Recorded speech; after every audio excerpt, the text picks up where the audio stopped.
According to the Bible's book of Genesis, all men were corrupted during Noah's time, and God decided to destroy his creation with a great flood. The wickedness of men led to the elimination of all living things on earth. With Noah's faith, God instructed Noah to make an ark out of gopher wood consisting of 3 decks and to build rooms in the ark. The entire ark was to be covered with pitch on the inside and outside, and it had to be 300 cubits long, 50 cubits wide, and 30 cubits high. All kinds of animals and insects were gathered, each according to its kind. 7 pairs of each clean kind of animal, and 1 pair of each unclean kind were brought onto the ark.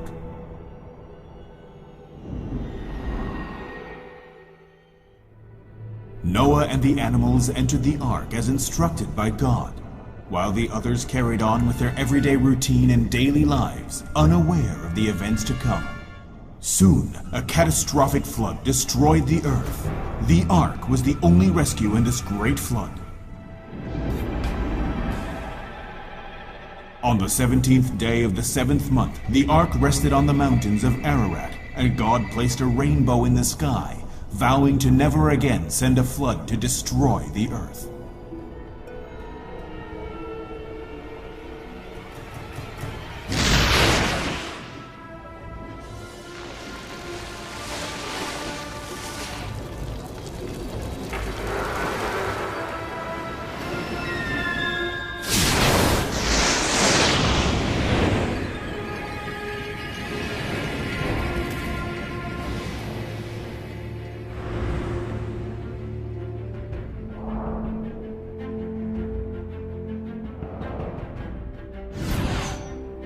Chapter 1 of the book of Genesis is one of the most mythical chapters in the Bible.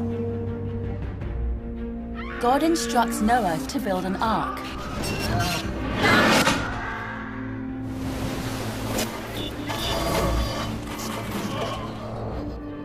It raises an unsolved historical mystery.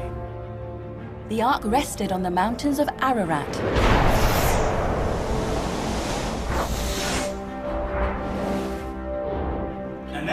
And then we found some ropes. The discovery of a wood fragment is encouraging. In 2009, a stunning discovery in the remote regions of Mount Ararat pointed researchers back to the source of history.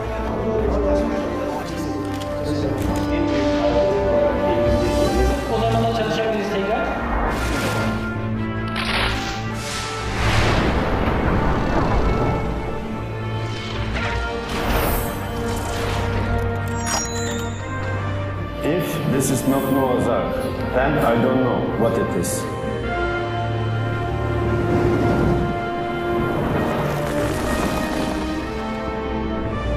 Many people have come here in search of Noah's Ark over the years, but this is the first serious research, and the team found something very different. They are the first team to find the wooden structure buried under the ice on Mount Ararat. This is going to be a very serious foundation. A strong base for researchers for a great many years to come. I think all archaeologists would acknowledge that this is something of a completely different level of evidence than anything that's been presented in modern times. The permanent snow line on Mount Ararat is currently located at around 3,900 meters. The wooden structure that was discovered by the research team was quite high up on the mountain, roughly at an altitude of 4,000 meters above sea level. At that height, the temperature is very cold, so the instance of the wooden structure found embedded in volcanic material and preserved in sediment is believed to have diverged from the glacier. Glacial deposits could have preserved the structure as it's buried under the glacier.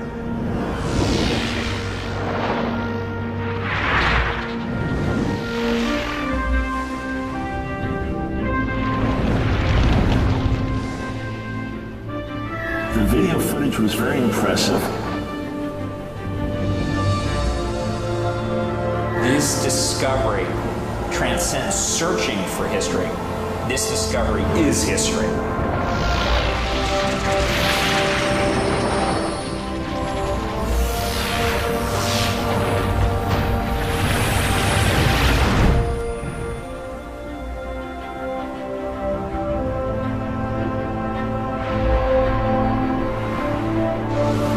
This highly controversial discovery could rewrite the history of mankind. Both the flood and the ark happened during the times of an ancient civilization. They were both a sign and a miracle that God revealed to man. Can we explain a paranormal miracle with scientific explanations? Can we find evidence to support the existence of the Ark today?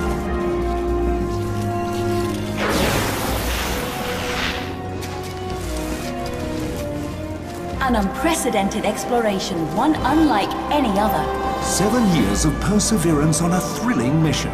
In times of calamity, a sign is revealed to us, something that is even more important than the discovery of the Ark.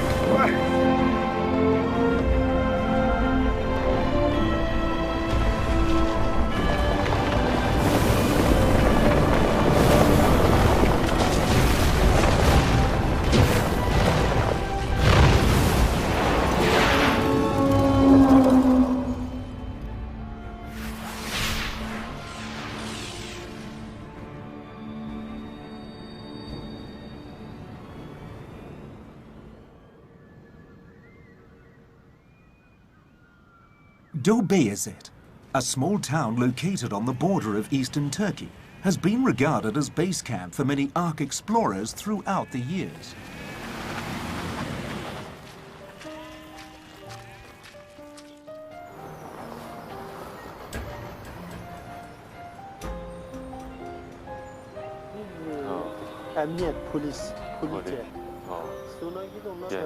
When I think of this 7-year search for the Ark, while it has been adventurous, it has also been a lonely road.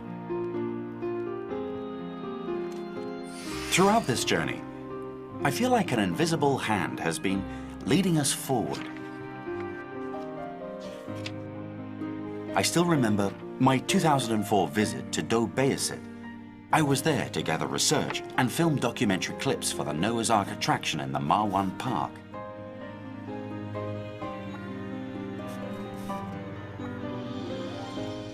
Initially, a group of American scientists had planned quite a large-scale expedition to search for the Ark, and we were going to join them.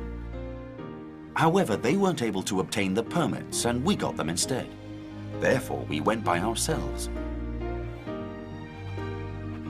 It was on that trip that we came to know Ahmet, also known as Parasut. Ahmet Ertugrul grew up in Beyazıt. He has been fascinated with the stories of the Ark since he was young. He has climbed up the mountain over 200 times, and he's also the leader of the rescue team. During the peak of the exploration days in the 1980s, explorers from around the world came to Mount Ararat in the summer season to search for the Ark or Ark-related evidence. Parasut was their guide. But unbeknownst to them, he was also secretly looking for the Ark himself. In October 2004, according to information provided by the locals, the Hong Kong expedition team went on its first expedition and hiked up to over 4,000 meters above sea level.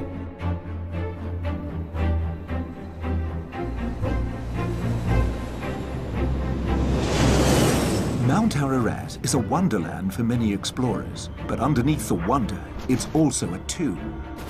Many people never manage to return home after embarking on their journey in search of the Ark. Those explorers who were able to return home safely wrote thrilling accounts about their experience.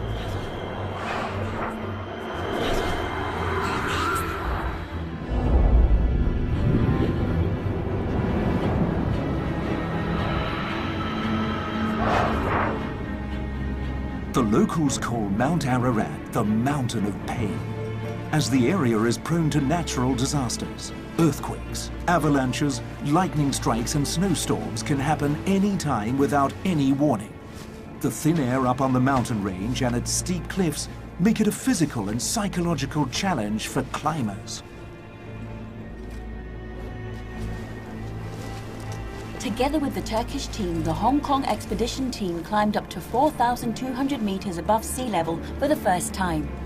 The team had to bear with the ill and unpredictable weather and the symptoms of high altitude sickness that the Mountain of Pain brought them.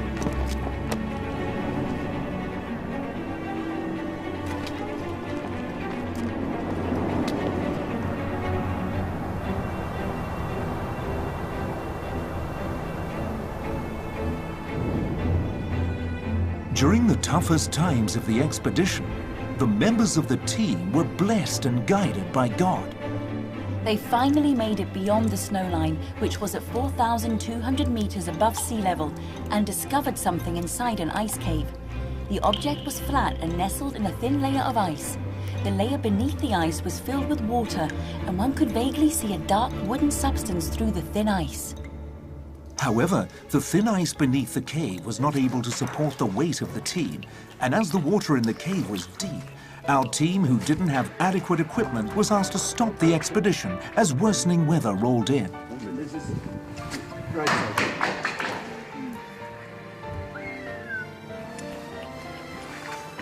We experienced God's miracle in the mountain. And the things we discovered, the things we filmed there, not only were they exhibited in Marwan Park, but the experiences we had during our search for the Ark also changed the lives of many people when the South Asian tsunami hit the region. However, many people don't believe that Noah's Ark exists. They don't regard it as history. And they disregard the lessons it teaches us. So I always felt that I was fighting this battle by myself. But then, at this juncture, the first person who crossed my path and shared my belief appeared in front of me. The story of a great flood destroying the Earth is told in many cultures. Though the details are slightly different, they do, however, share similar elements, such as God revealing signs. A few people picked up on them. So they knew the flood was coming, and they boarded a life-saving boat with animals and escaped the catastrophe.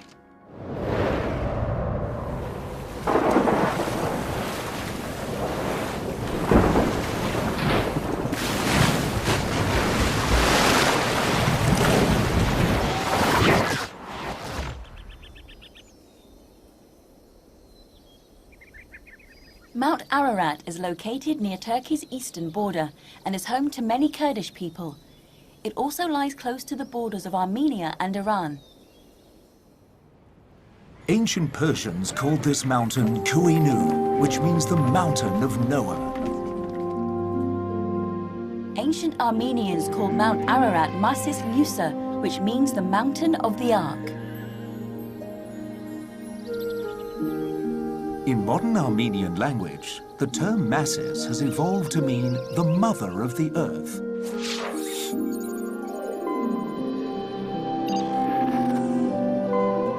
Just 90 kilometers from Mount Ararat lies Nakhchivan in Azerbaijan, previously under Soviet rule. It was called Apobetarian in the ancient times, which means landing place. And its modern name, Nakhchivan, carries a similar meaning. It means the first place of settlement. The legend of Noah's Ark being on Mount Ararat is different from any other legends or myths about the Great Flood, because these accounts aren't only mentioned in the Bible, but they are also evident in historical text and writings. Since the ancient times from 275 BC to 6 AD, historians from Babylonia, ancient Greece, the Roman Empire, and a Spanish archbishop wrote accounts that mention Noah's Ark resting on Mount Ararat. All these sources state the existence of the Ark and the precise location of its final resting place.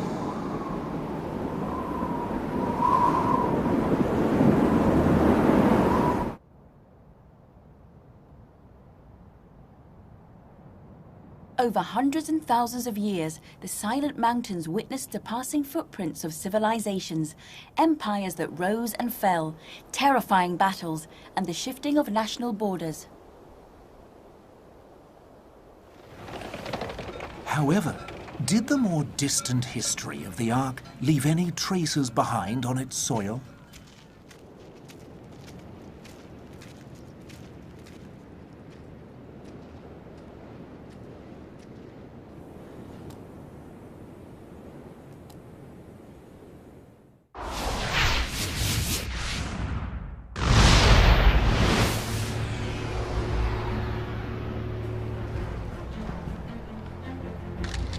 In August 2006, the Turkish expedition team made a remarkable discovery. They climbed up to a cave on the northern face of Mount Ararat, and at over 4,000 meters they found a structure which appeared to be a wooden wall and collected samples.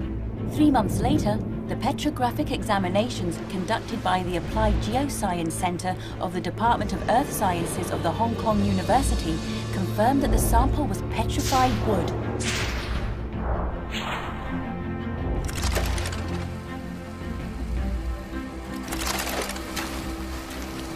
This discovery urged the Chinese expedition team to join forces with Turkish researchers, forming a science expedition team. The members included Andrew Yuan and Yunwing Chung from Hong Kong, Turkish archaeologist Dr. Özlem Servik, geologist Dr. Ahmet Özbek, together with an experienced 12-man Turkish expedition team led by Parasut. In February 2007, during midwinter, the team launched their first expedition in the extreme cold and attempted to travel to the expedition site on the mountain. The original 5-day trip was disrupted and delayed many times due to bad weather. However, they kept at it and pushed through. I remember that we were in a snowstorm, a really huge snowstorm, and there was nothing that we could do. But after we started praying, quickly, within a few minutes, something truly incredible happened right before our eyes. I saw the overcast skies over the mountain suddenly become bright and sunny. When we returned, the people at the foot of the mountain told us that the entire city had been hit by a big snowstorm. They described that it was as if there was a big hole in the sky and a big light illuminating the place on the mountain that we were going to. This special praying experience was like a preparation and training for us all, so that we could be prepared for a much bigger miracle.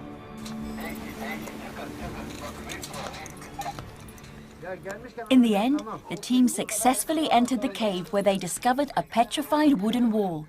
The wall measured 2.6 meters high and 11.5 meters wide. The findings of this expedition were highly regarded by the Turkish government. The Hong Kong team was recognized for their efforts and they were permitted to further their explorations. The discovery of the wooden wall was definitely a very significant milestone. But we wondered if there were any other wood specimens. We looked for further witness accounts and continued our search. The locals believe that the Ark, which was initially intact, was broken into 3 segments during the earthquake of 1840. The segments were scattered over 3 unknown locations.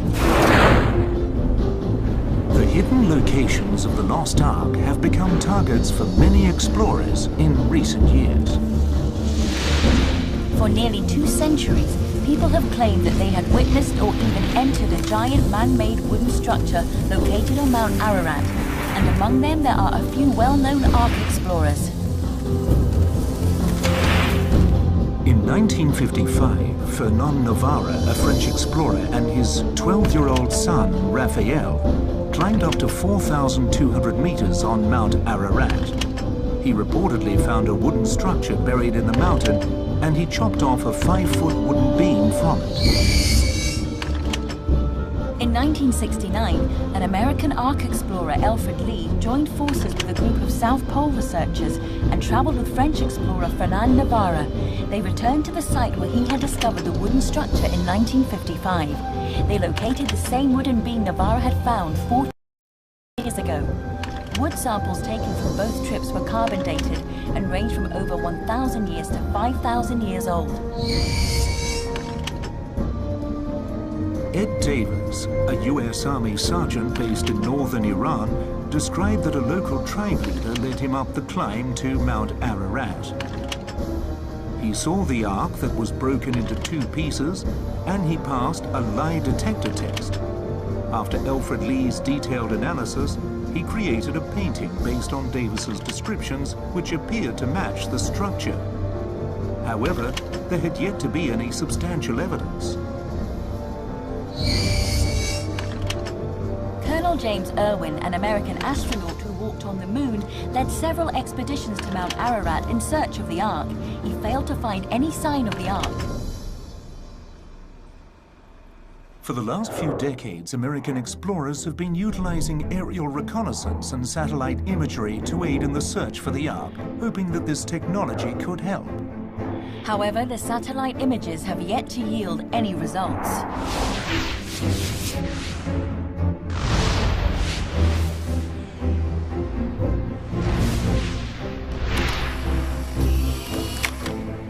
In 2008, Parasut, the leader of the Turkish expedition team, brought stunning news to the Hong Kong team.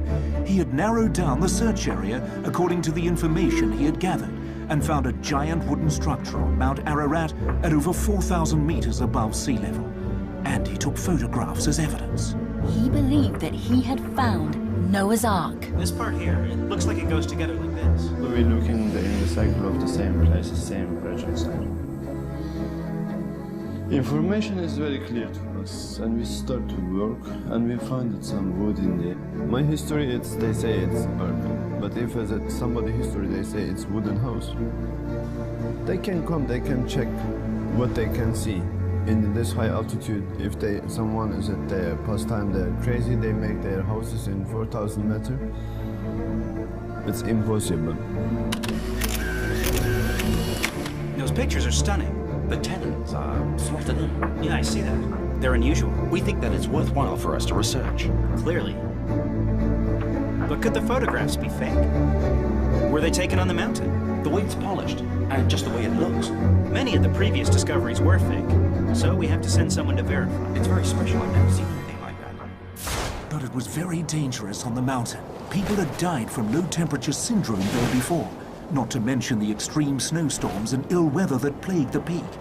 Even Parasut's crew was injured during these powerful snowstorms. Parasut didn't think anyone from the Hong Kong team was physically qualified to go. But if that was the case, how could they verify the structure? Their prayers were answered when a vital person miraculously emerged. So my mission is to verify the existence of the structure. Yes, and once confirmed, I will lead a team up the mountain. Okay, got it. Good. Do you know about the wood too? Yeah, I'm aware. He shared a common vision with the expedition team. He volunteered for the mission and was on standby. Though we have a permit to climb the mountain, the place you're heading for isn't on the usual route, and you have to get there quickly so you can complete the mission within a short time. You have to get there quickly. He used to be a physical instructor in the British Army, and he is an experienced mountaineer versed in life-saving skills and abseiling. His name is Li Yufai, Panda. It may not be fully covered with snow, but it may be partially covered. So, Okay. Let's have a look. Because what we looked at back here... In my estimation, I think this mission will be an extremely dangerous one for me. It looks like the slopes are quite steep there, right? So the best thing to do is to verify as soon as possible and then descend. Well, because that mountain is very steep. And also, it's freezing cold. If it's that cold, it might... So there might be ice? That's right. It might be frozen. So we don't have much time. Yeah. I can make it up to 4,000 meters. No problem. How soon can you set off? I guess... give me at least 24 hours so I can get all my equipment ready. The big stuff. Thank you. We're counting on you.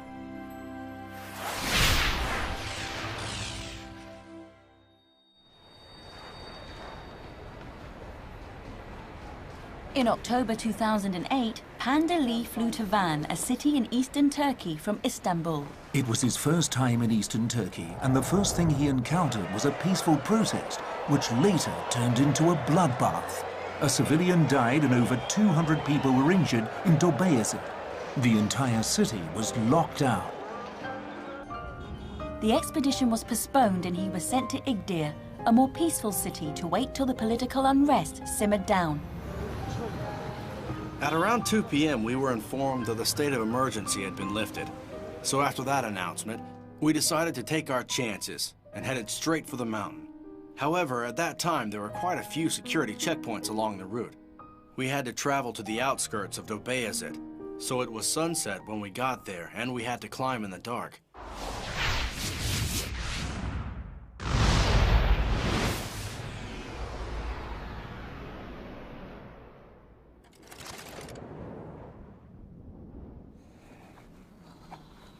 Today is October 23rd. When we woke up, it was foggy. That was at 7. At 6 or 7 a.m., it was covering the mountain. Last night, it snowed. But I'm grateful. This morning I said my prayers. I suppose everyone would pray for something like this.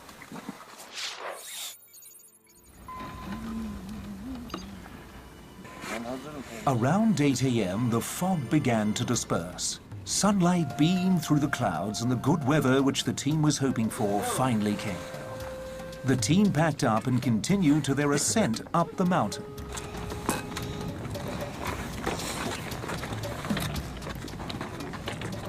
At around 3,800 meters on Mount Ararat, the slopes became even steeper and more treacherous as they climbed. The weather was unpredictable, and at times the team would get surrounded by a thick fog. For safety's sake, they ascended slowly.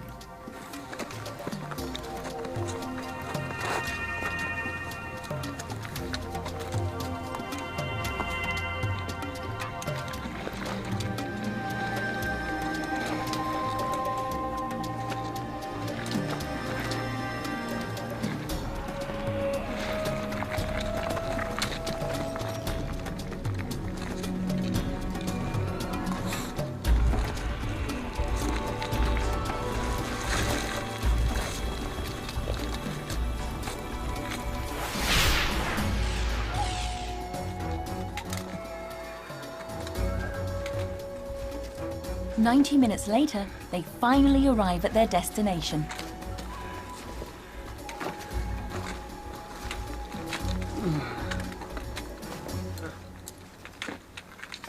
It's wood. It's wood. Yeah. Yep. It's real smooth. See that piece over there? I can't see how far it goes, though. Because it's covered in ice.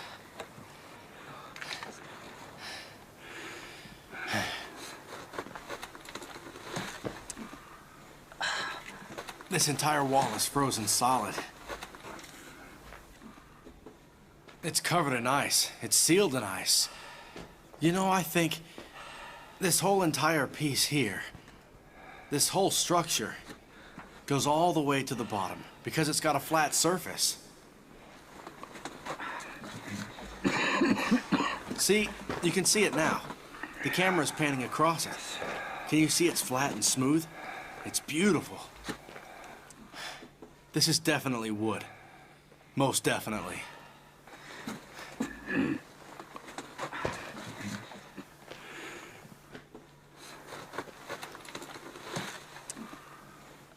Yeah. Wood. Yeah, it's wood. This is a mortise and tenon joint. This piece here is like what Andrew and the pastor from the Hong Kong team saw in the photographs. It's wooden. It's not a rock. You hear that? Okay.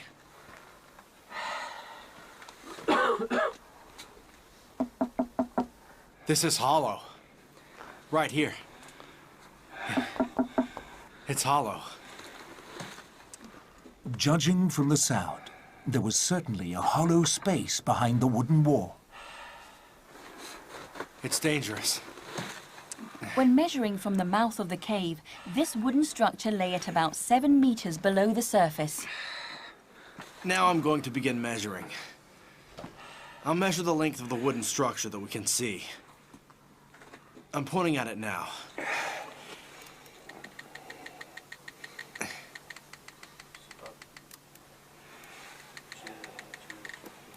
Hmm. 2.32 meters. 2.32 meters. It's that wide here. The structure was buried under ice and volcanic rock, which appeared as though it had gathered there over a long period of time. Look out! The expedition team had to be very careful. If the cave were to suddenly collapse, they would be buried alive in the ice and rocks. And so they watched every step they took. This big rock here May fall and block the entrance at any time.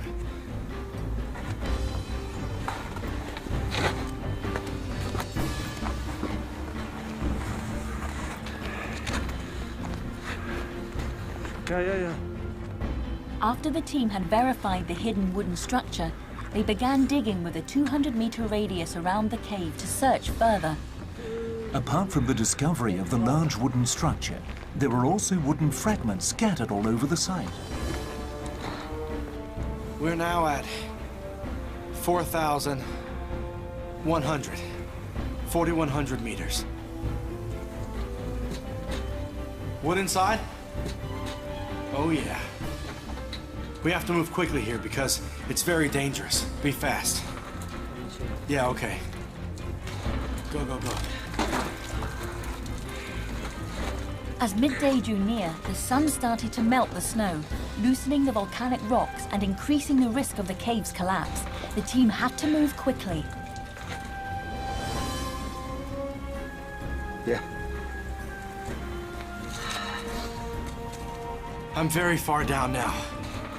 And just out here, those two wooden beams go all the way to the outside. They're about 10 meters long. There are two more, bigger pieces. Just there. But you have to be careful. It's all ice here. It's slippery, really.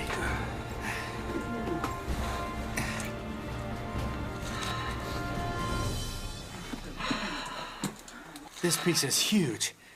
They said that this piece goes from here all the way to the back. We'll check that fact out later. This is 10 meters long, okay? And this one, I have no idea how long. I hope to see a wooden structure behind this. See, it's wood, okay? It's hollow. Listen to that sound. Hear that? And here's something special. Check out these uneven marks. These marks are caused by scraping with a knife or an axe. It isn't smooth. It isn't polished at all. It's scraped, one stroke at a time. Just look at them. Okay? And on the top, up here, scraped. Okay? Yeah.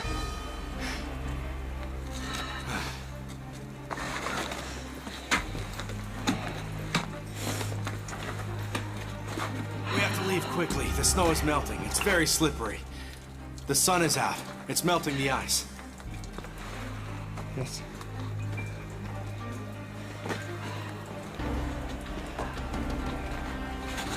Yeah. Okay. Thank you.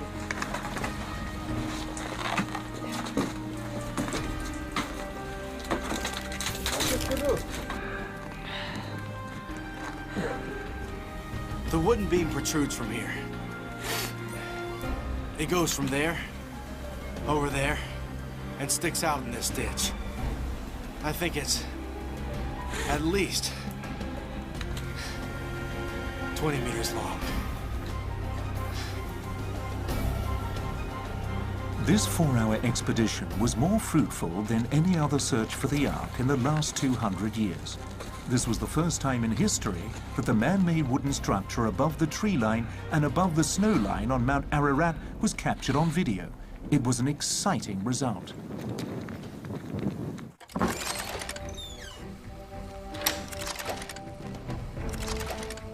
The location of the discovery was the most dangerous spot among all the possible sites narrowed down by Parasut at an elevation of over 4,200 meters. Though Panda completed the verification process quickly, his fingers were almost frozen and he nearly fell off the mountain. There were echoes when I knocked on the wood. Oh. But it was very steep in there. There was even broken rocks here. Even an experienced mountaineer considered this a hazardous zone. Considering the danger, would we be facing an impossible mission if we were to return to the site to film and explore even further? His verification is vital to us. It will certainly help to kickstart our next expedition. Because what he saw over there matched the photographs. It's buried in a lot of rocks. How long does it take to form? The thickness of the wooden beams there. The ancient mortise and tenon joint construction technology tells us that it isn't something made in the modern day. Coupled with Panda's description, he says that these wooden structures are huge. They're wooden structures, and he's analyzed the mountain's conditions. So we're planning a large expedition.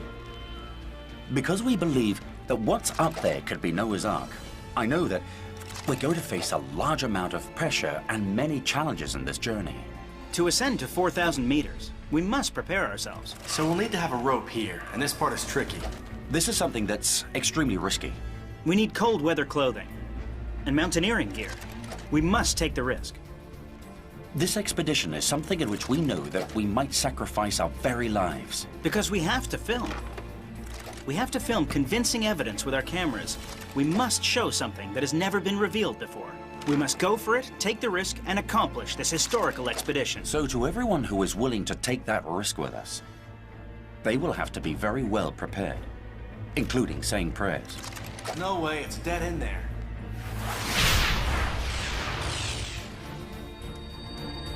This right here is a huge flat area. Right here. The team of this large-scale expedition included Andrew Yun, Yung Wing Chung, who had prior experience on the slopes of Mount Ararat, and a new member, the only lady in the team, Fiona Leung. Fiona has been a recruiter and organizer for the Ark expedition and was greatly moved by the process, so she is determined to join the next expedition team and climb the treacherous mountain herself. But you must get used to it. Yes, and are you sure you'll be able to make it? In the beginning, I had to raise funds for Panda's trip to verify the find. And we had to raise the funds within a few hours. I thought it was impossible. But what surprised me was that everyone that I called agreed to help us out and donated money. And I thought, why does God take this so seriously? So I got on my knees and prayed. God didn't give me a reply right then, but he put the thought in my mind that it would be great if I witnessed this discovery. So the mountain is like 5,000 meters high, and we're here somewhere? You may suffer from headaches. Yeah. So, I'm quite worried for Fiona. Can she manage? And the thing is that we had the discussion about the possibility of her climbing up the mountain and entering the wooden structure. What are her chances? She was in a car accident and had just recovered. You have to carry it yourself. But after the accident, my shoulder is weak. I can't carry anything. Actually, this arm and this leg, it's a little troublesome. She's afraid of the cold and she has no mountaineering experience. She wasn't with us on our last trip. That's an issue. But she told us that she was willing to take the risk. This whole pile? The actual environment is exactly like what you see in the photos. And the rocks there are huge. Right. She stands up to the challenge. She's really gung-ho, so we really want to let her have a shot at it. But we don't want to force her. It's 20 degrees below zero there. However, if she succeeds on this mission, she will be the first female explorer to ever enter the wooden structure on Mount Ararat. A helicopter? Well, the terrain is uneven and rocky. Do I really have to use my body to support myself as I climb? But I've been thinking about my crash. God was watching. He was watching over me. I believe that he will watch over me on my journey this time. You have to pick a direction and keep climbing. Find a path for yourself. So, then, these rocks are all over. When you take a step, you'll never know which one of them is steady. Is that right? No, you won't know. That's right. If this is the only chance to go on this expedition, a lot of planning is required and everything needs to be precisely calculated. Constrained by their insufficient budget, the expedition team equipped itself with the best equipment they could afford. We considered transporting our team with a helicopter, but the airflow from those blades would further loosen the volcanic rocks, which is more dangerous. Inviting some scientists to join us. Right. But because of the danger, we weren't able to ensure their safety. Okay, done. We have rounded up our supporters around the globe so that they can pray for us at certain designated times. Some people may think that we are just a small organization searching for something no one may believe in. It doesn't matter, because we know that we are after something extremely valuable.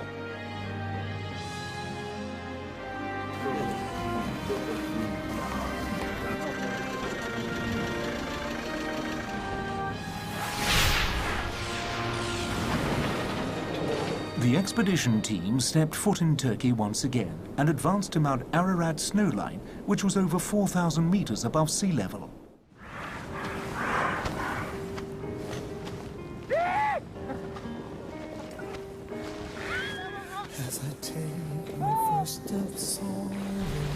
But eventually, all they experienced was long periods of waiting.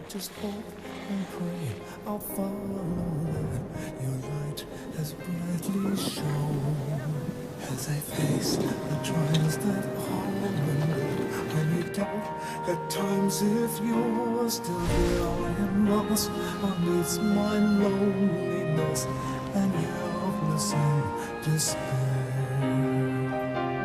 Please send me a sign of hope. Help me find a way to cope. All these messages confusing me. Open my eyes, let me see. Maybe all the way my path was straight, but please know. The expedition team stopped many times due to unforeseen difficulties. In the extreme cold and after many setbacks, the team placed their faith in God and carried on in the spirit of Him. We'll never be through until my precious faith, it leads me back to you.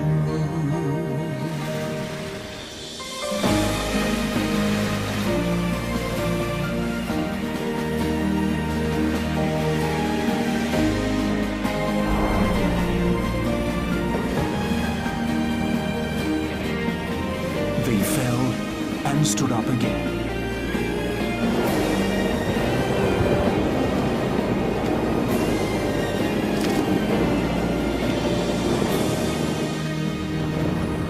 Waited for dawn to arrive in the darkness. They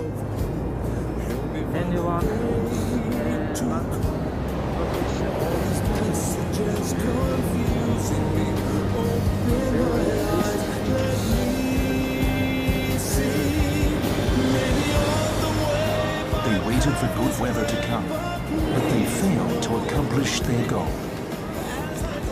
In July, Andrew told me, Fiona, we're climbing up again.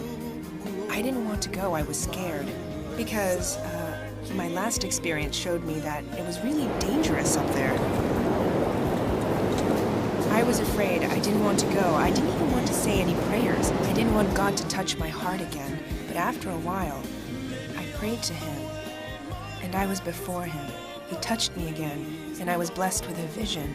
I was on my knees, and God put His hand on my head and said, Fiona, I'm sending you to do this now. I cried until no more sound came out. Even though I was crying hard, I replied to him. I said, I'm willing to go.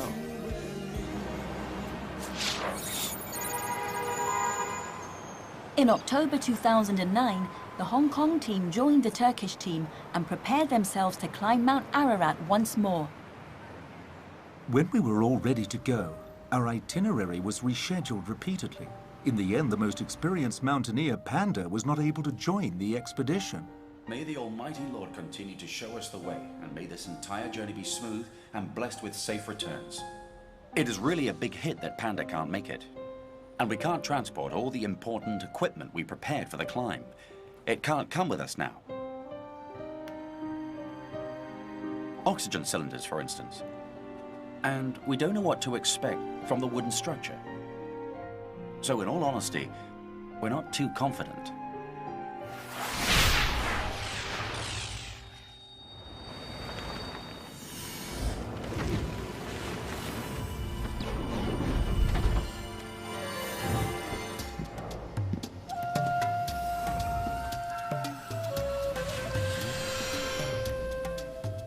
The journey up the mountain was a trial of faith and a test of willpower. Last night, I was just feeling really bad. And I was thinking, I can't feel dizzy because if I do, I'll have to climb back down. But how could I climb in the dark? What am I gonna do? I was afraid. Actually, I was scared. But I wasn't, like, terrified or anything. I just wonder what I'm going to do. How can I make 3,800 meters? How can I get to 4,200 meters? It's impossible. The ascent was delayed and disrupted time and again by the unpredictable weather. Having no clue what the mountain would throw at them, the bond between team members was on the verge of breakdown.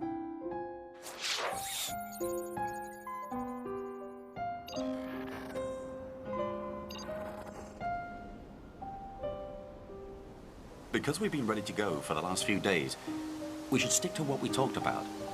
We stay in groups of 3. You can enter first and study the surroundings. Because we don't know anything about the conditions in there, we have no idea how to film it. What are we going to do?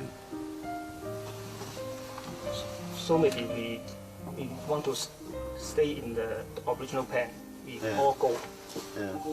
And as long as we can stay. No, and we don't want it to have any risk. That's it. Number one. You know, it's if we just keep in like for this problem side, we want it for this, you want it to this, it doesn't work. It's coming in my plan. You can go back to your home. We want to stay longer, and we don't afraid, even if we die. No, it's impossible. We don't want it. We can sign. No, we don't want it to bring you to there to kill you. You know, we wanted to bring you to there to see you for the holy places. Well, the bottom line is that I must see it myself. I must witness it and touch it to put my mind at ease. Yes, we try our best and got to the rest.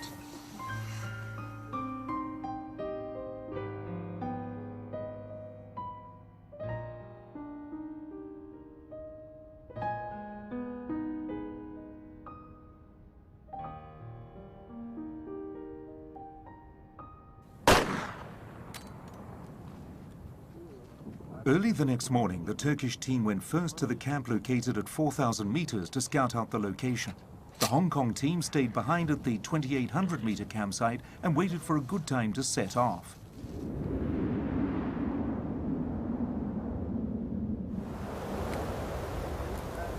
The summit and the middle of the mountain are 2 very different worlds. It had snowed all year long and the summit was covered in snow.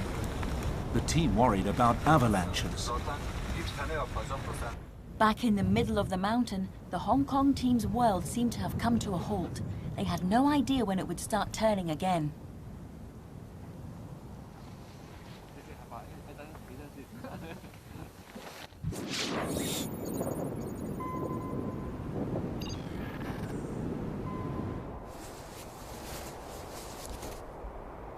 Chung, you know what I think?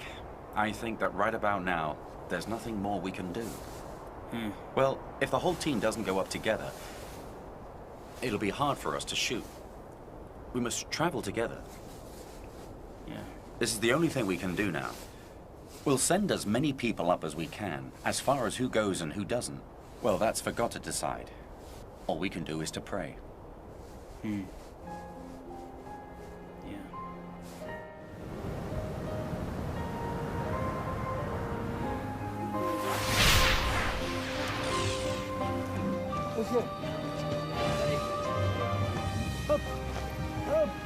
They waited till the next morning until they were informed that they could start.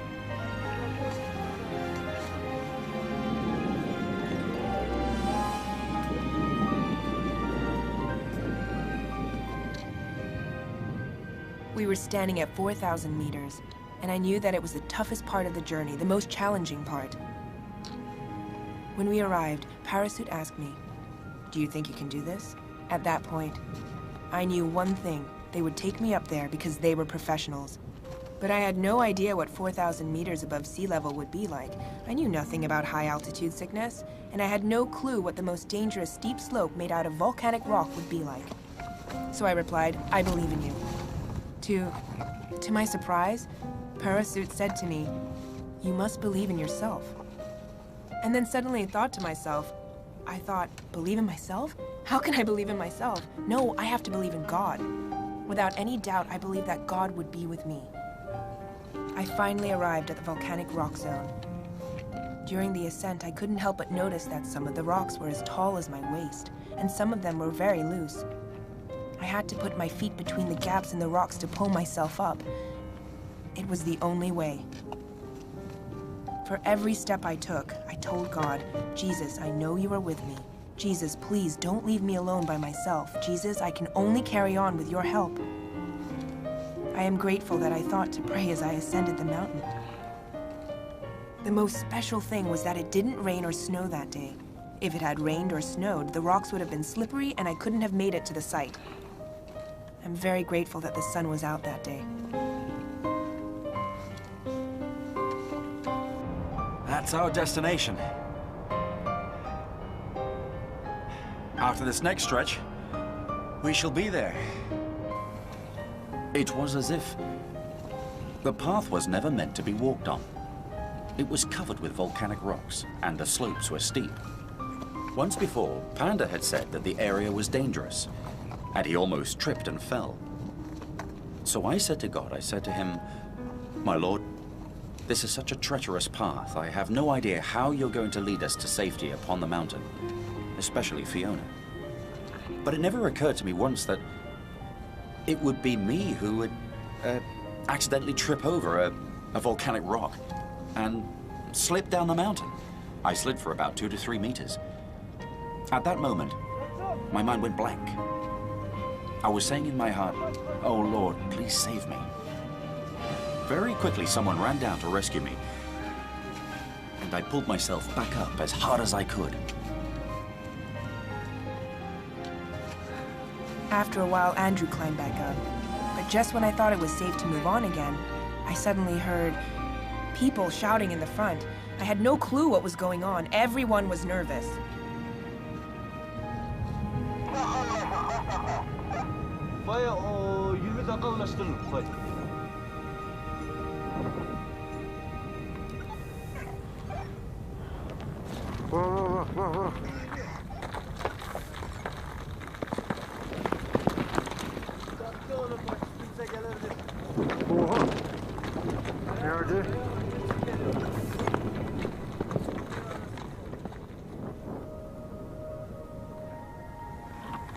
Before we started trekking, I knew that big rocks may fall from the mountain at any time. Some of the rocks I saw were as big as a bowling ball, and they rolled down from the top. Occasionally, you'd hear some of the team members even yell, "Are you guys deaf? Can't you hear me? Step aside quickly!" At that time, a huge rock was rolling down towards Chung and Phi. If they didn't manage to dodge it, they might have been injured.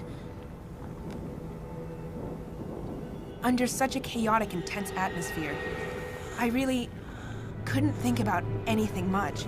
I had to climb up the slopes, and I had vertigo. I could only focus on my feet in front of me, one step at a time, and climb up slowly. When I arrived at a very steep slope, I was out of breath and out of energy. I could only carry on moving forward as others pushed me from the back.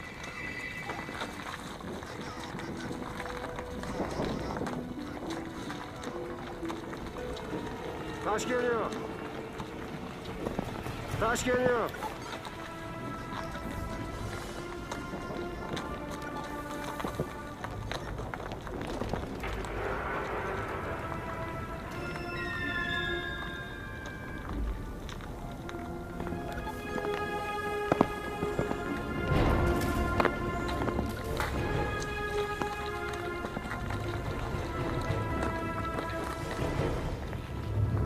Tamam, biraz gelin.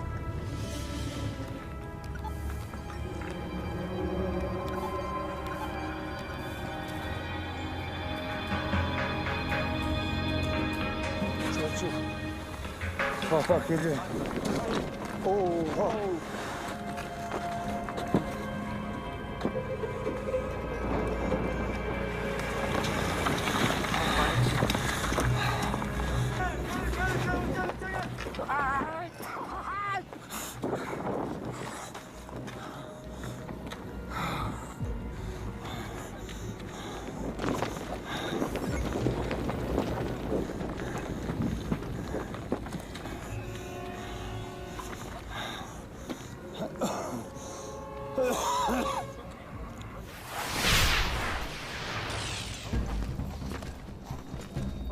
The team finally made it to the location of the wooden structure safely.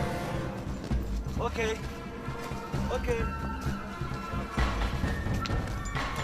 Thank you, Lord.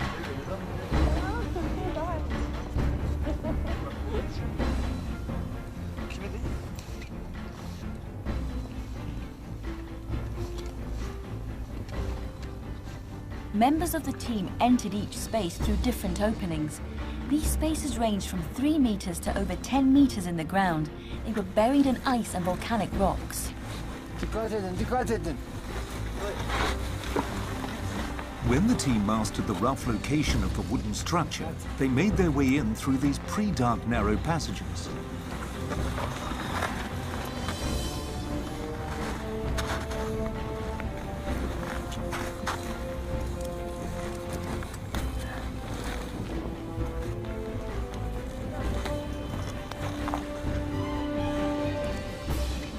This is the opening that we're going to go in.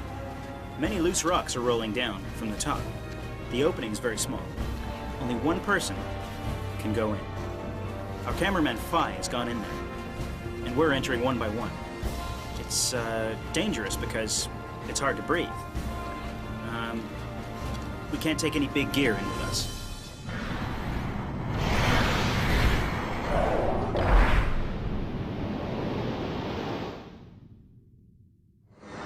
Ahmet sen dinleyebilir misin? Ahmet. Sen dinleyebilir misin ya? Yok. İneyim. Yok ben bunu indireceğim. Sit. Rotate. And.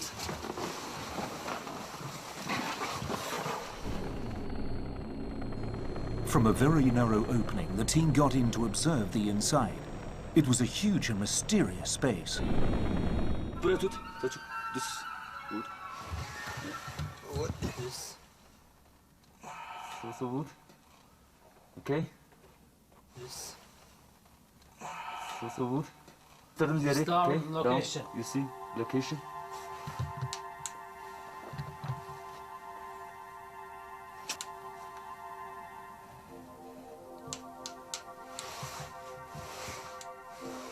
Ice covered most of the area, yet it was obvious that there was wood beneath it.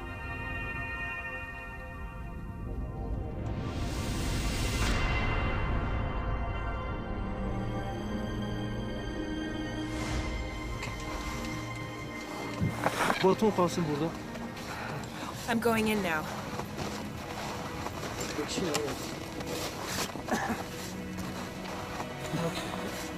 Be careful. Okay. In the rope. Yes. Don't worry, I'm here. Yeah, just come. Okay. With limited time and cramped conditions, the team entered the first space.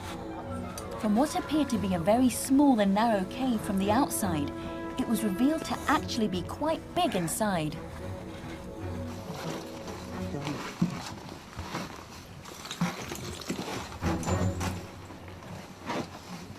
Yeah. Okay. This. Yeah. Selçuk hocam. Ben alıyorum. Okay. Okay. Can I go down? Yes. Okay. Welcome. So, I've now entered the inside of the wreckage of Noah's Ark. I can see right here, a wooden staircase. This is a wooden staircase. Can you hear that? It's the sound of wood. Uh-huh. And, yeah, now everyone, let's look up. Up here. Can you see this? Here's a wooden beam. Over here.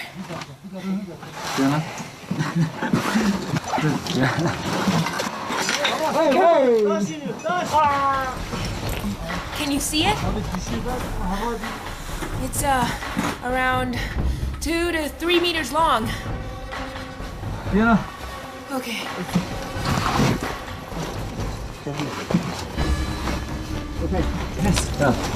This piece here is wood sealed in ice. You can see the wood in here. See that? Okay.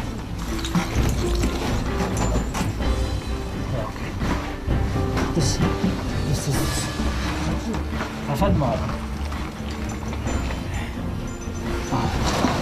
The air is thin in here. I have difficulty breathing. And I'm surrounded by wood. Yeah. It's not so hot, you know. Yeah. Okay. You come here, Adam.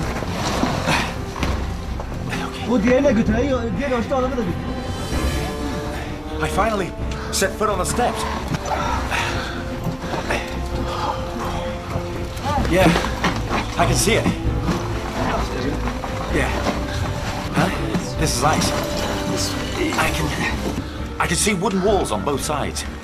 But is the floor also made of wood as well? Hey, turn it off, turn it off, turn it off. I can see that the surrounding structure is wooden. Can you let me see the inside? I can't see it clearly. Shine your light around. Bring your light. Let's go look over. This is a mortise and tenon joint.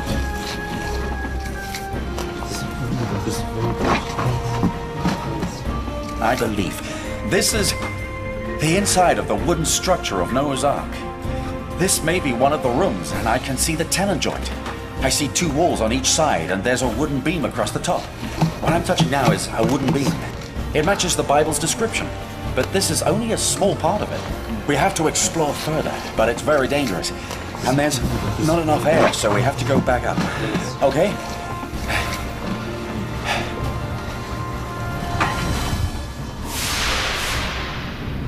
The space the Hong Kong team entered had a wooden beam across the top, and there were 7 wooden pegs on the beam. All right, it's work. Yeah, work. Okay. The team measured the wooden stairs to be 2.5 meters long. The floor was slanted down.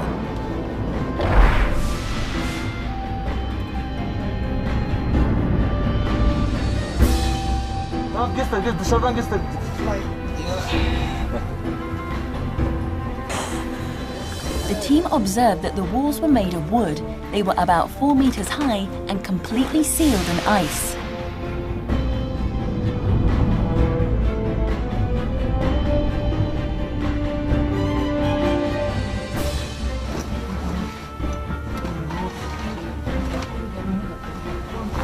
Dangerous. You can see. Why? Yeah. Why? The space became narrower towards the inside. A log of wood and some rope were found at the end of the room. Because when we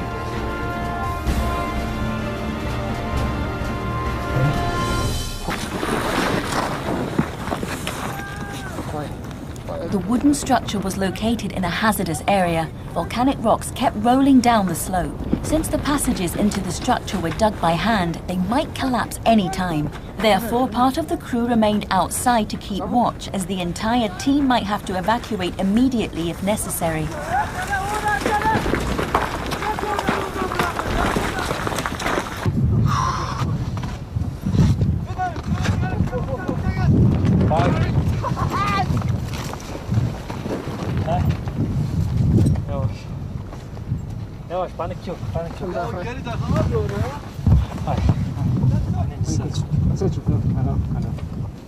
We have to be very cautious because there's a lot of loose rocks, and they roll down here.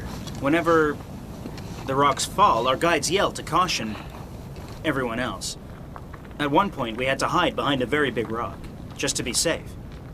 If this is the Ark, it would be covered and buried by lots of ice and loose rocks.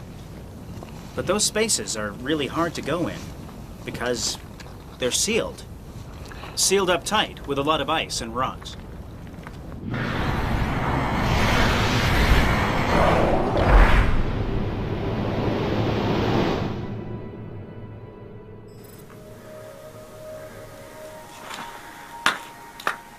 The team had to enter another space by abseiling down into it.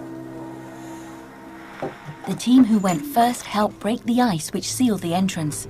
They found that the air inside was stale and there was a strange smell emitting from within, which caused irritation to the respiratory system and skin, resulting in a possible infection. Therefore, the team put on protective clothing before they entered. Yamuk gibi. Üçgen olmuş biraz. Patlamış herhalde.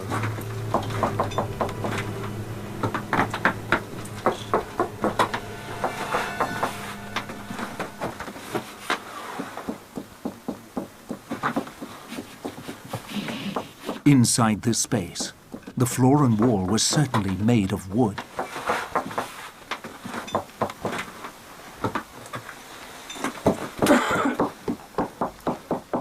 The knocks they made sounded hollow.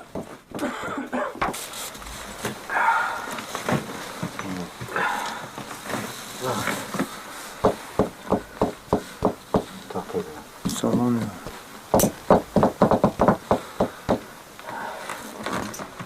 The floor was covered with tiny white pellets. The team couldn't tell what they were at the time of exploration. What were they? Could they have been left behind by people who had previously gained access to this room?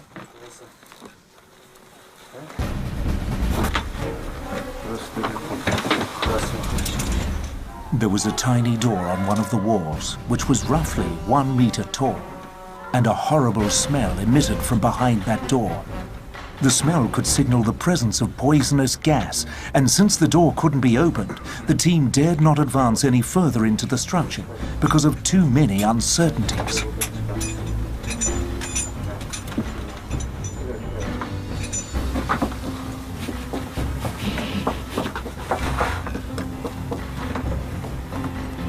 The walls were tilted slightly, and they had a gentle curve inward. A broken container was found on an inverted triangular platform built in one of the walls. The wooden platform was 1.3 meters high, and it seemed very sturdy. It was strong enough to support a person's weight.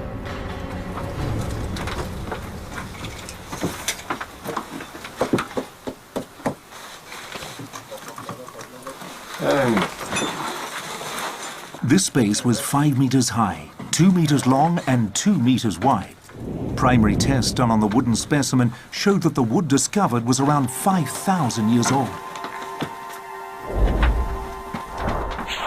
But was the structure that the expedition team entered an ancient boat as indicated in the folklore of the local people?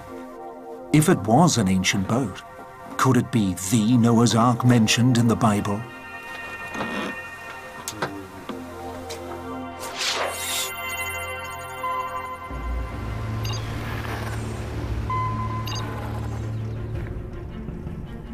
Dr. Joel Klenk, a zooarchaeologist who graduated from Harvard University and who has also studied classical Hebrew and prehistory. Proving something that happened during ancient times is impossible. Academics can only trace it back to the source and look for reasonable explanations. As an archaeologist, you look for deductive reasoning. You don't want to take, say this is Noah's Ark and try to prove it. What you try to do is you try to look at all the different types of options, and then you look at your data, and then you say what option best supports the conclusion that you're trying to make. Reviewing the history of Mount Ararat, there were 4 main types of architecture on the mountain, including residential houses, religious establishments such as churches, monasteries and temples, shelters for farming animals, and military installations.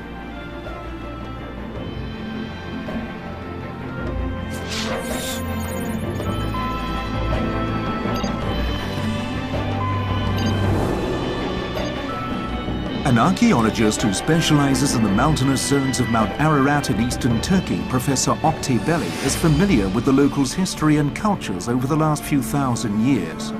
He pointed out that the area had a shortage of trees and wood. Most houses and churches were built with what was available, mud bricks for instance, and only a small amount of wood was used for support in these constructions. Most buildings were built in the lower parts of the mountain, and the small amount of wood that was used in old houses or churches had decomposed a long time ago. None of this material was preserved. Dr. Joel Klenk's analysis on the wooden structure found that the structure was in no way similar to ancient religious architecture. For instance, there was no evidence of an altar. When you're looking at major architecture, even from prehistoric or early historic times, I mean, you come to mind the pyramid or the ziggurat or the Migdal temple, which is a tower temple. And all of these have very wide bases, and then as you get closer and closer to the top, it becomes narrower and narrower and narrower. Here you have the very reverse. You have a very wide structure at the top, and as you get as you get deeper into the structure contracts toward the center. Now, this is this does not go along with a theory of a major temple. Today, the residents of Mount Ararat still lead a semi-nomadic life. They camp and live on the mountain during summer, and they return to their village during the winter. Dr. Klink also opined that in the history of mankind, shepherds would not have gone through so much labor to construct such an elaborate structure just to confine their animals.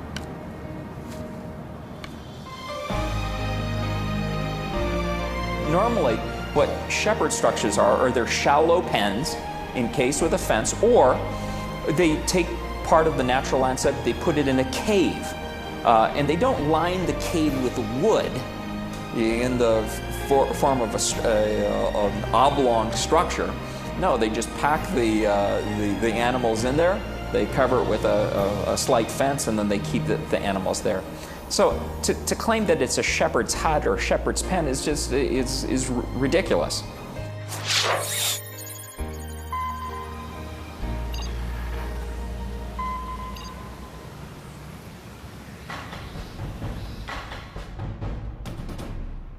Rex Geisler is an ark researcher based in America.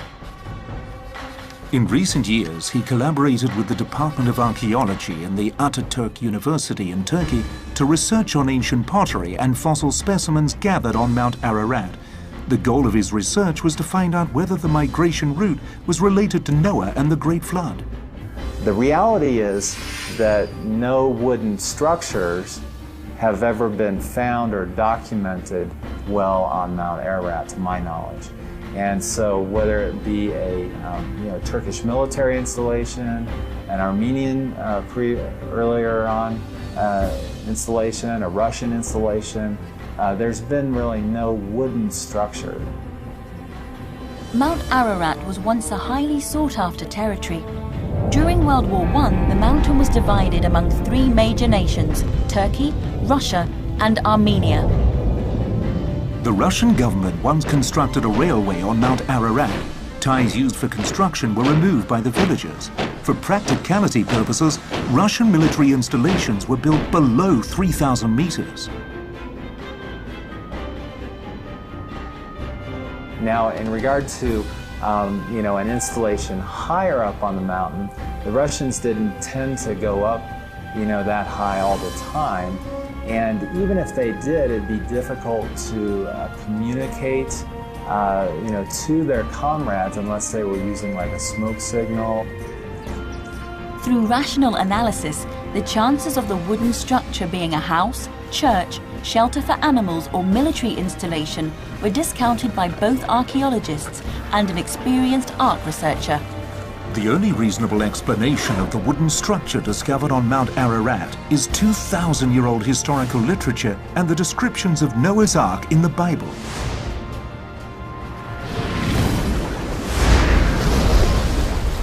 I don't see another good explanation as to how it could happen, why it would happen, the logic of getting that much wood up that high. So to me, there's a big positive question mark for the first time. Could this be it? And thus far, in my own mind, rolling this around, thinking about it rationally, I don't have a better explanation.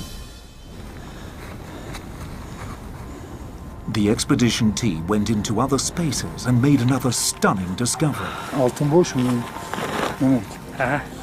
Fazla gitme, gel. 3 of the spaces were linked together. The team climbed into a tunnel which measured about half a person tall and entered the wooden structure. This space was buried deep in the ground. Since the inside of the space had slanting floors, the team had to use ropes to help them move around.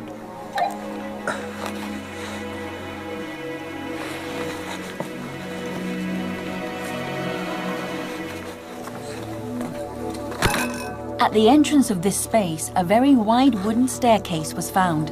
Up to this point, they had found several stairways in the wooden structure. Each of them had different measurements and dimensions.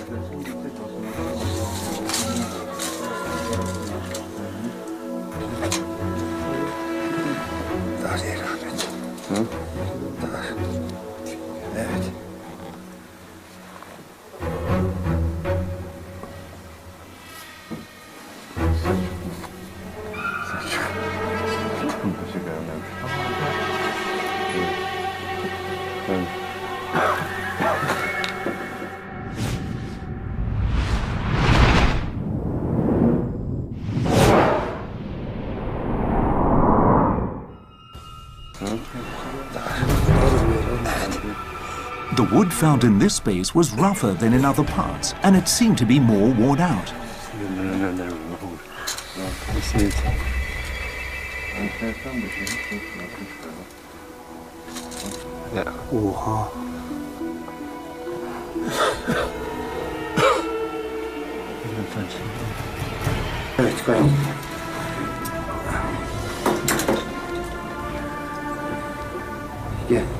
From this space, the team entered another chamber through an opening which was about 1 meter by 1 meter. The door sill was quite high, so the team had to carefully step over it to enter.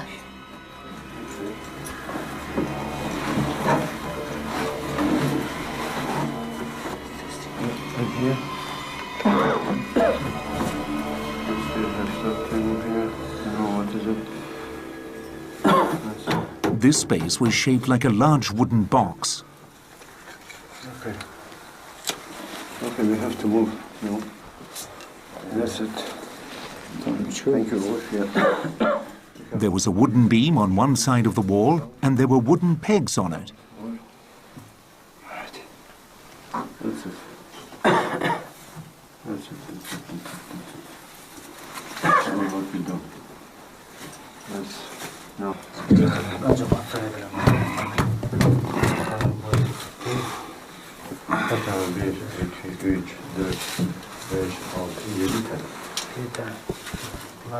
What happened is 7. 7 pieces. 1, 2, 3, 4, 6, 7. Now we have to look for how many meters. Okay. Now we look between them. Wait a moment, Sergio. This point? Yeah, just give an example. 17. 17.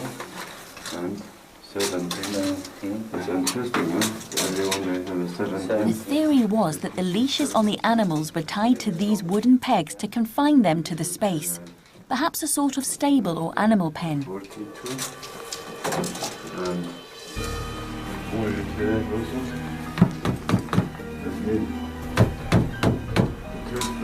the walls in this space, the ceiling and floor, were made of wood.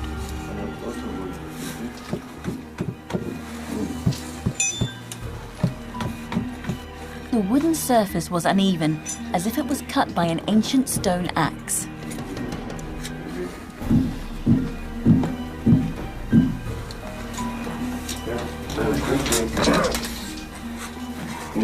Said 2, 1, 2. Backing it. 2, 1, 2.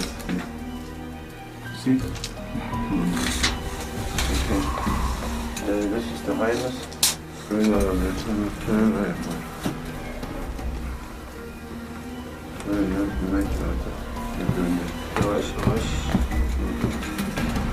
This.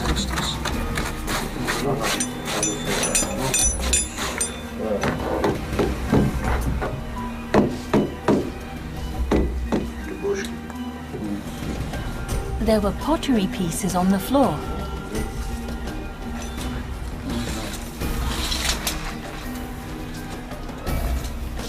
There were shelves on the wall. Maybe for animals. Yeah, we get food and something. Yeah, what is it? And here.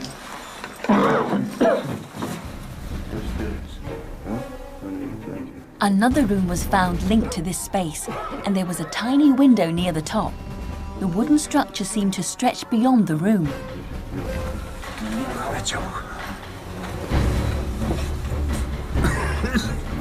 The team found another wooden staircase. At the top of it, they found that there was a trapdoor on the ceiling.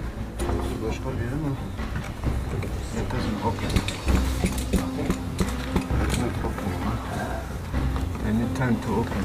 Let's go in for the third floor again. As we see here, same. But it's we have to. Next time we have to open these few things here. Then we can go up. After I see. Now is it full? You can see now.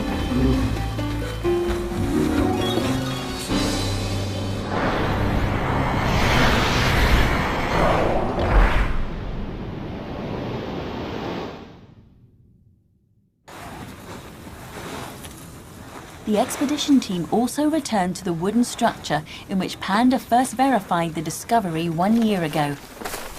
Yeah, slow, slow. Slow.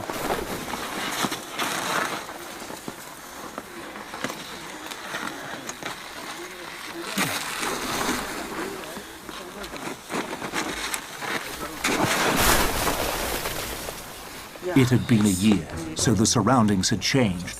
Most of the wooden structure was frozen in ice again. This is the place where Panda was last year.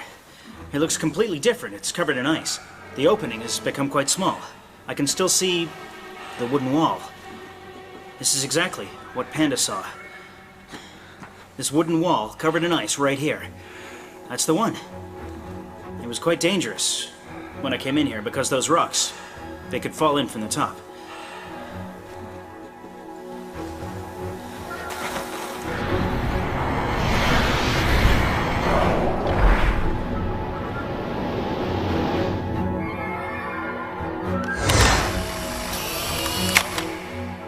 And the last space discovered was only seen in a photograph taken by the Turkish expedition team during their expedition in July 2008.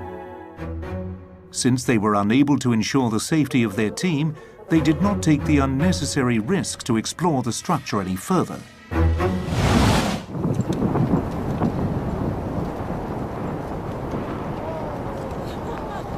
They had accomplished their difficult mission and returned to the campsite. The team was excited, touched, and extremely thrilled.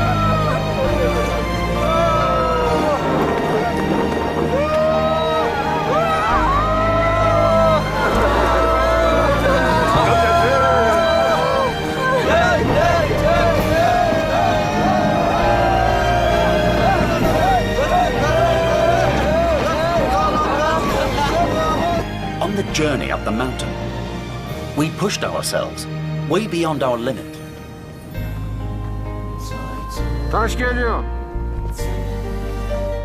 The whole process was rushed. Halfway up, I almost fell off the mountain. I could have injured myself then. But our entire team shared a common belief, which guided us onward. Thank you, God. Yes, for leading us the whole way. Thank you. Thank you, God. We must remember this experience. I can really feel yes, the power of God. It wasn't easy for God to lead our entire team. Yes. We couldn't use a lot of our equipment we took with us.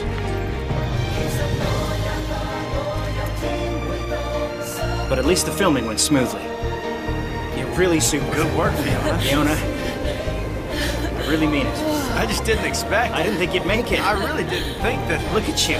You made it. I didn't think you would walk down that wooden staircase. When I saw the wooden staircase, I was like, whoa, why is there a staircase? I never thought of seeing that there.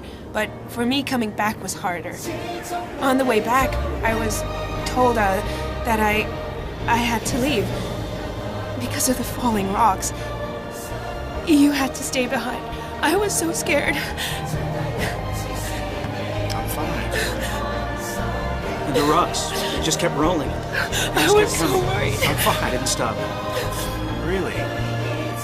The moment I found out that you had to stay behind, I was worried. I was okay. But when you joined us again, I couldn't help it. I had to hug you.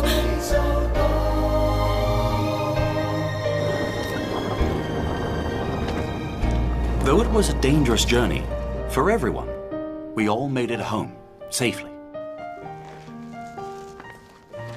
The most touching thing of this expedition was not only the fact that the team managed to enter the wooden structure above the snowline on Mount Ararat.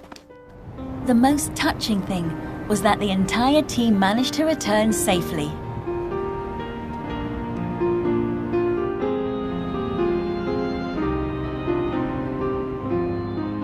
I had difficulty breathing, and I could only carry on because of God. Yes. I read a book yesterday which said that it doesn't matter what we go through. What matters is that God is always with us. See, this struck me as relevant. So when I was walking just now, I told myself that I was going through this. I'm experiencing it and walking through it. But if God wasn't by my side showing me the way up the slope, it would have been meaningless. This time, I wasn't able to join my team. I just couldn't help them. But I was worried about them. During these few days here in Hong Kong, my mother passed on. I was able to do my duties as a son. Then I left again for Turkey. This incident had shown me that the Lord had made special arrangements.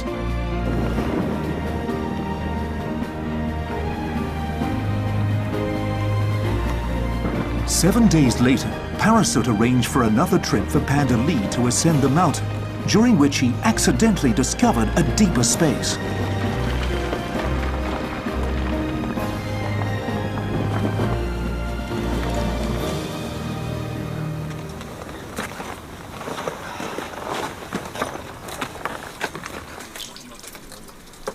He abseiled into the ice-sealed room and chiseled through the ice layer, confirming that the structure beneath the ice was wooden.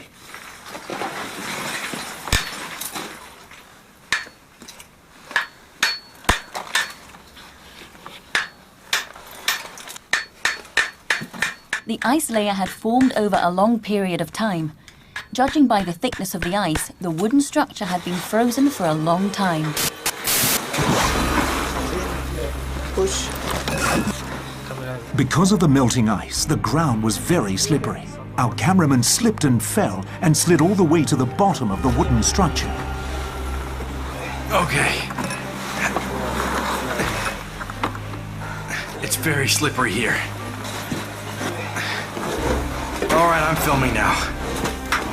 He fell down there. Be careful.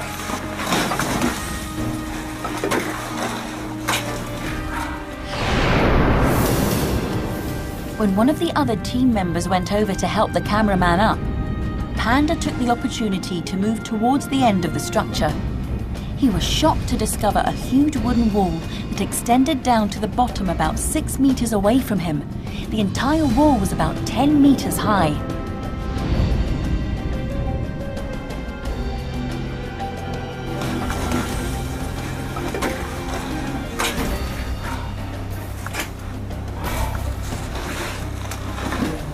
The incidental discovery of this space is very crucial for us. It tells us that the wooden structure up there is truly massive, and that within there are more spaces we can explore.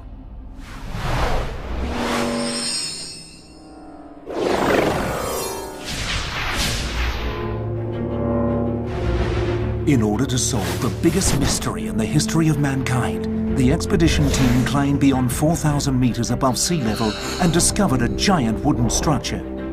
The discovery seemed to match the descriptions in literature and eyewitness accounts. Officials of the Turkish government and cultural ministries highly regarded the significant discovery of the Hong Kong team as being the first team ever to document the entire discovery on video.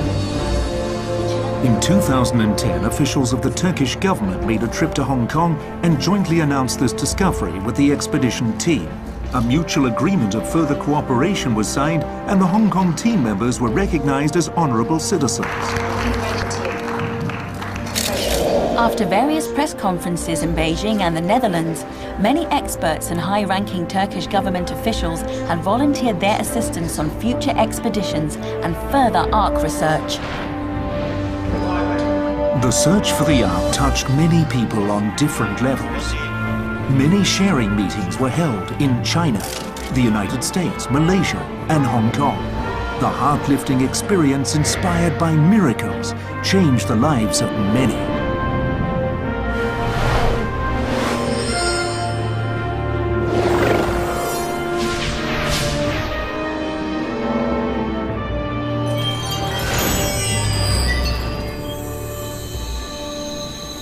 According to the Bible, all men were corrupted during Noah's time. The earth was filled with violence, and Noah was the only righteous man. God decided to destroy the world by sending a great flood, and instructed Noah to build an ark out of gopher wood.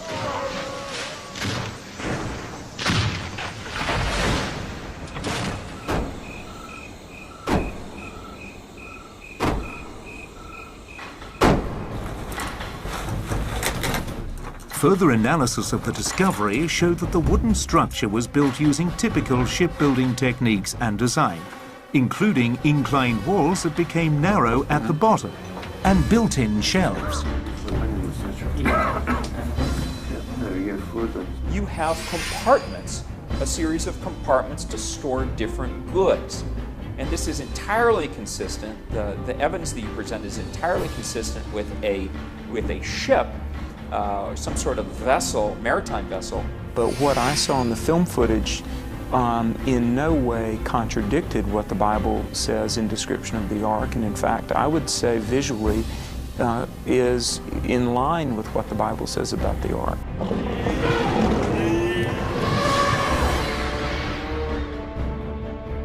Some of the walls on the wooden structure were certainly covered in a substance, just as the Bible says, to cover it with pitch on the inside and outside.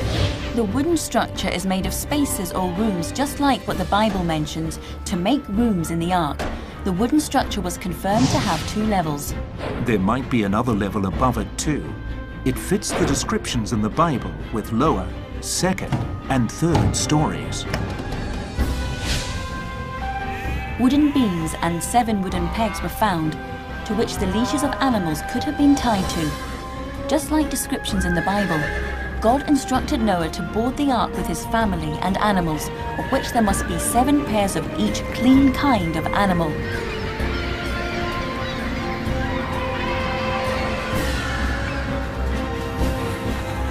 The wooden structure was built in a unique manner with tenon construction instead of metal nails. All wooden staircases were made from logs, which displayed the ancient building technique and carpentry.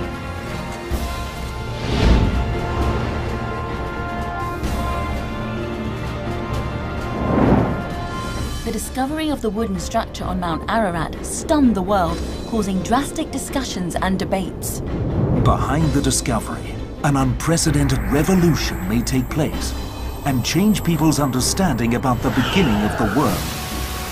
A discovery that may connect the past, the present, and the future.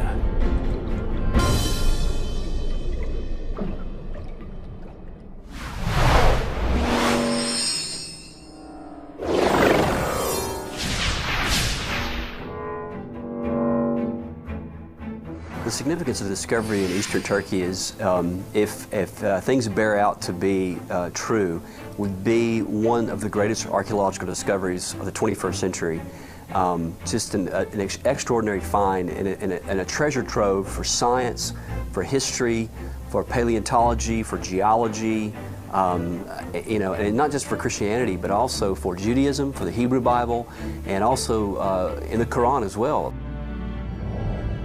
The birth of Earth, its experiences in the past and its end in the future may be rewritten. The beginning of mankind and their final destination may have to be explored from a new angle.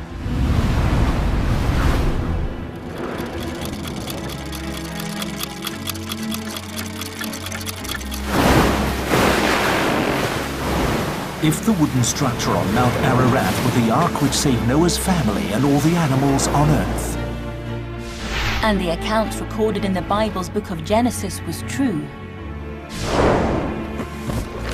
then script dictating the creation of Earth and end of days was already revealed by God a long time ago and recorded in this ancient scripture.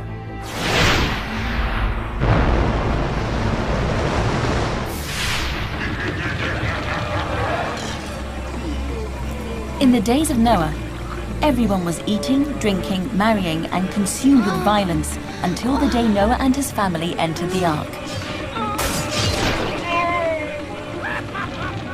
All of a sudden, a great flood flashed forth with great force and washed away all living things, leaving them completely destroyed.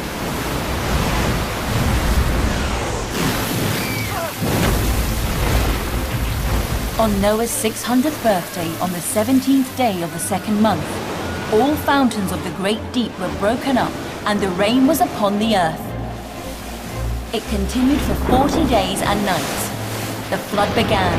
The water rose until all mountains were covered. All mountains disappeared from the horizons. The ark sailed in the endless water. this discovery, should it be turned out to be the Ark, which I believe that it is, it ought to be a reminder to our modern world that God will judge the world. That may not sound very nice, but that's the truth, and I would rather have the truth than a lie. What sins did the people commit back then? Why did God have to send a great flood to cleanse the earth? No one knows. However, the Ark and flood are revelations from God. Today, the disasters that are surrounding us are actually revelations from God. He needs to reset the world through apocalypse. 聖經新約馬太福音記載，挪亞的日子怎樣，人子降臨的日子也要怎樣。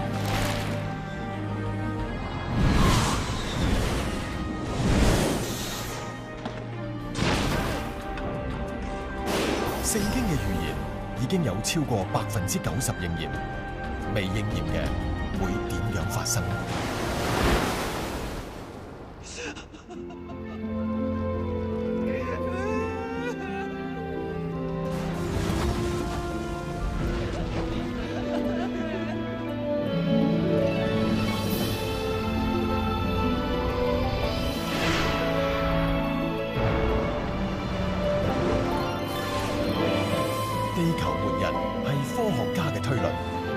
毀滅性嘅情節會點寫呢？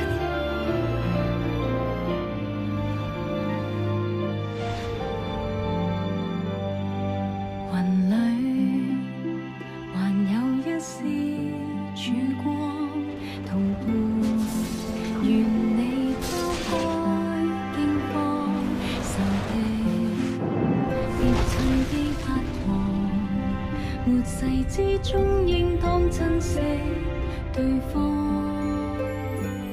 城市情節開始發生，沿岸就像你所講逼真，人類在壓力浩瀚，想找不到的至親，但讓愛是眼淚，別灑於仍於雙眼遠望無限個後裔，若願是畏懼，就徹底粉碎，平安因有信仰還在，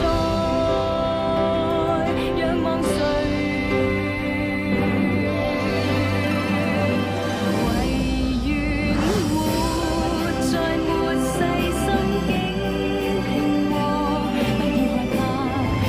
全地開始動盪，我在你愛成為被愛的寶貝，經過行列，這美麗還在，容我感激你啟示我。冇人確實知道地球末日嘅劇本，但今日日本嘅大災難帶嚟今世代一個好重要嘅啟示。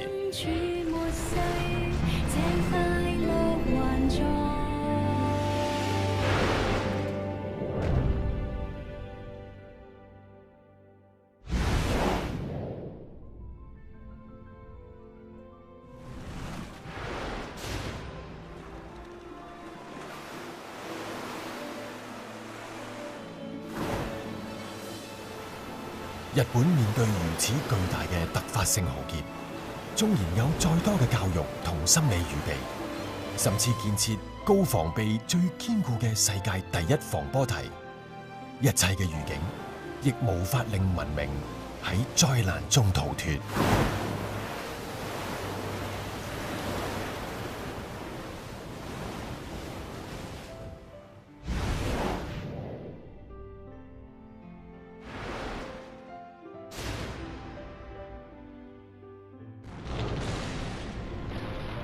科學家更認定，而家係地震最高嘅活躍時期，連鎖反應帶嚟嘅極強破壞，絕對無法預估。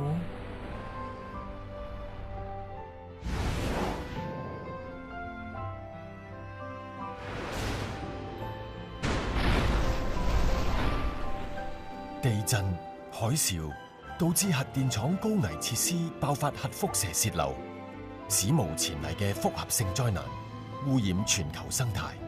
前所未有嘅災難，猶如一次世界末日嘅預演。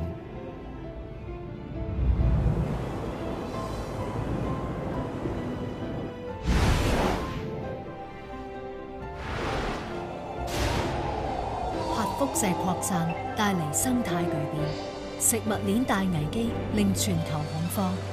今日人要逃離原本繁榮安穩嘅城市。聖經預言將來有相似嘅末世現象。那時在猶太的，應當逃到山上；在房上的，不要下來拿家裏的東西；在田裏的，也不要回去取衣裳。當那些日子，懷孕的和奶孩子的有禍了。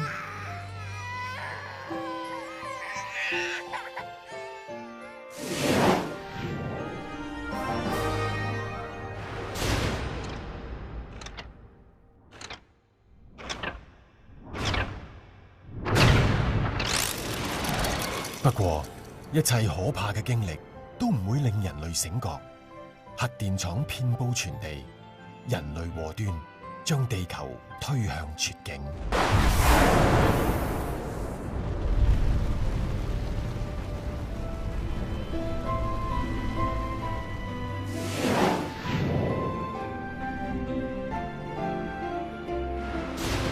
今日人類所作嘅已經去到無法扭轉嘅慘況，比上古時代更為嚴重。就好似今日，全球各地嘅核設施同核武器都唔能夠用水可以清洗，係唔係要好似聖經預言所講，要用火去消滅淨盡？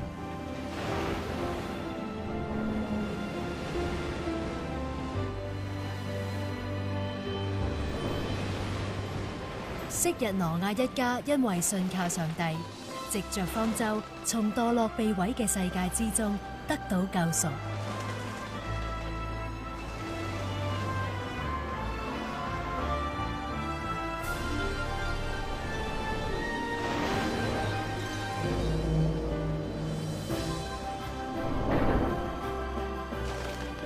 方舟與洪水嘅記載，並唔係停留喺毀滅，而係生命得到拯救。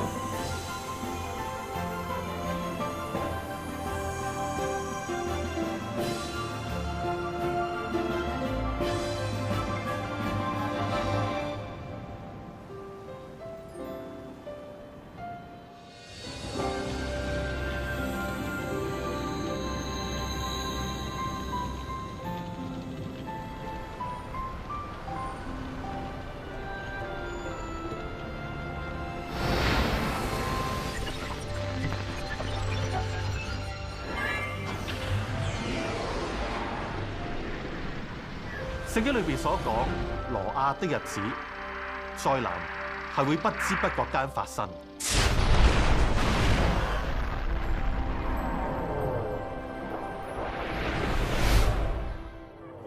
其實冇人可以預測到末日會幾時出現。不過生命總有限期，人生總有洪水。喺過去7年探索方舟嘅經歷裏面，我哋唔單止知道咧，方舟係昔日嘅拯救，而且喺我哋最艱難、最危險嘅時候，我哋靠住祈禱，可以真真實實咁經歷到耶穌基督嘅保護同埋引導。今日我哋面對大大小小嘅危難，亦都可以得到耶穌基督最大嘅幫助。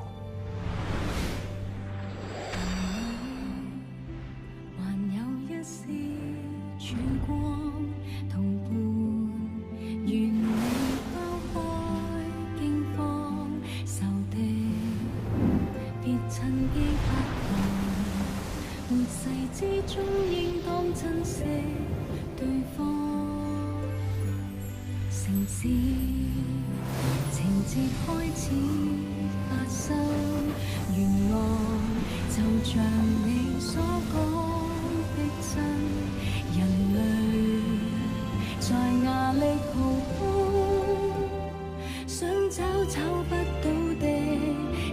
恨。